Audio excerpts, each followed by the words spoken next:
Bismillahirrahmanirrahim. Assalamualaikum warahmatullahi wabarakatuh. Alhamdulillah.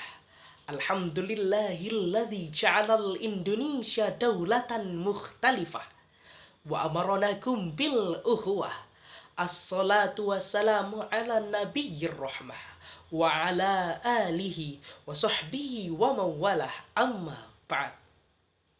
Alhamdulillah, segala puji hanya milik Allah yang atas karunia-Nya.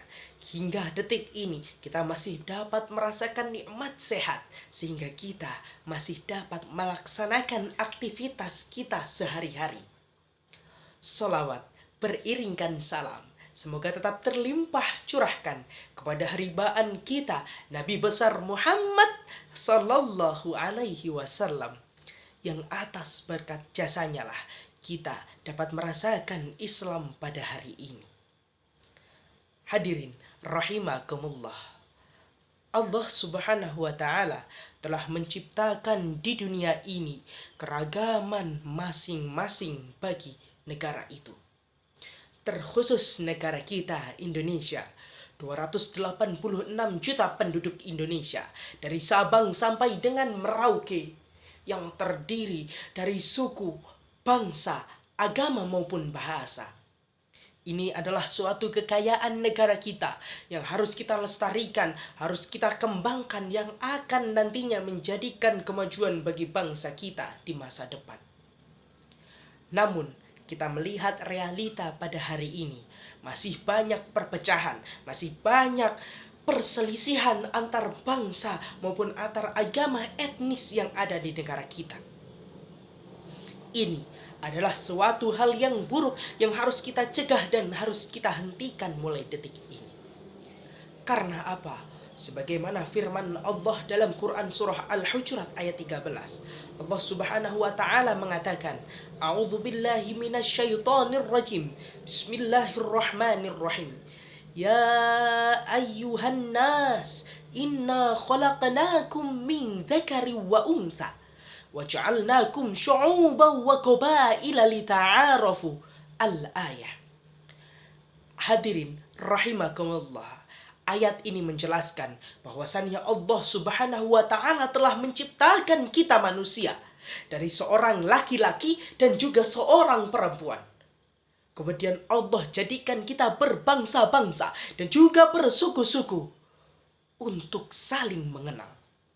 Telah jelas pada ayat di atas, Allah menciptakan kita dari berbangsa dan bersuku-suku untuk saling mengenal, untuk saling berkolaborasi, untuk saling bersatu, bukan untuk saling berpecah belah.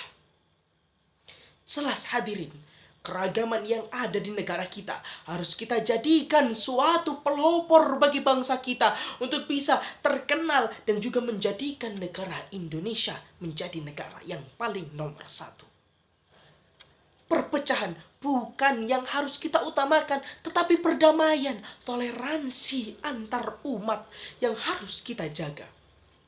Karena dengan toleransi, kehidupan akan menjadi damai, hidup akan penuh dengan keberkahan. Allah Subhanahu wa Ta'ala jelas menjadikan perbedaan adalah sunatullah. Perbedaan adalah hukum Allah yang harus kita taati. Karena dengan keberagaman itulah akan menciptakan sebuah keharmonisan.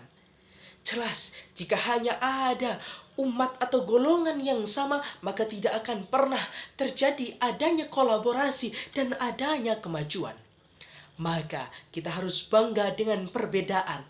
Kita harus legowo. Mari kita saling bersatu. Mari kita saling menghormati satu sama lain. Dengan kita saling menghormati, kita saling tolong-menolong, maka kehidupan kita akan penuh dengan kedamaian dan juga turun keberkahan dari Allah Subhanahu wa Ta'ala. Dan tidak akan pernah adanya perpecahan. Karena kita tahu semboyan bangsa kita, bersatu kita teguh, bercerai kita runtuh. Maka marilah kita semua saling menjaga keberagaman ini, sehingga kita bisa sama-sama menjadi baldatun thayyibatun wa rabbun ghafur. Demikianlah yang dapat saya sampaikan. Semoga dapat membawa kebermanfaatan. Ilal liqa' ma'as salamah. Wassalamualaikum warahmatullahi wabarakatuh.